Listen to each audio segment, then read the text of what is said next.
Hello, everybody. Welcome to Isaiah Tackles Ethics, where today we're going to be talking about absurdism.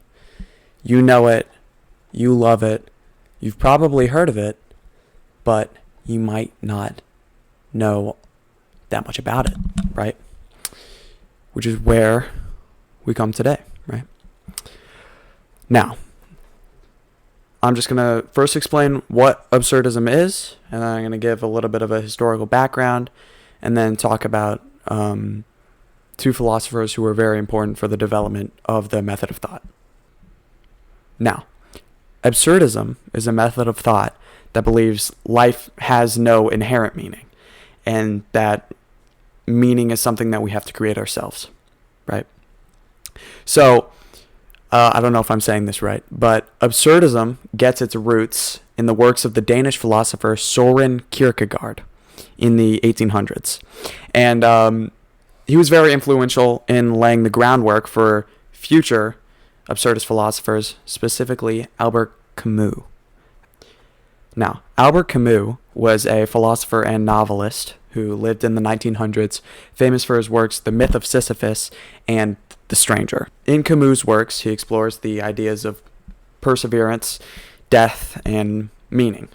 In The Myth of Sisyphus, Albert Camus outlines the three traits that would be showcased by the absurd man, almost showing a guideline for the method of thought. First trait of the absurd man is revolt. Now, absurdist revolt is not a violent revolt against like society or whatever.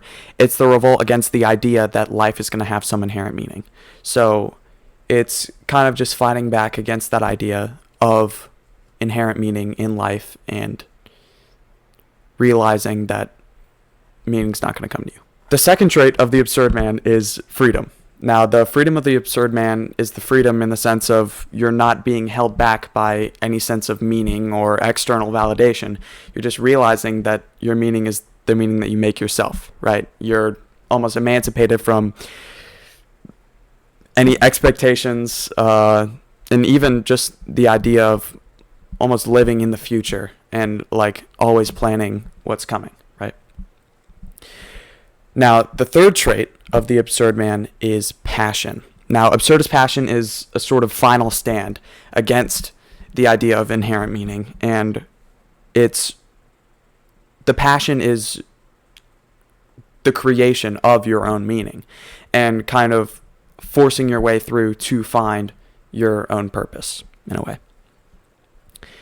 Now, I want to state again, right? Absurdism is not the same thing as nihilism, okay? The method of thought doesn't believe that there's no meaning at all, but that there's no inherent meaning, and that the meaning that does exist is something that you have to find yourself. Not a violent revolt. Now, absurdism is a mess. So,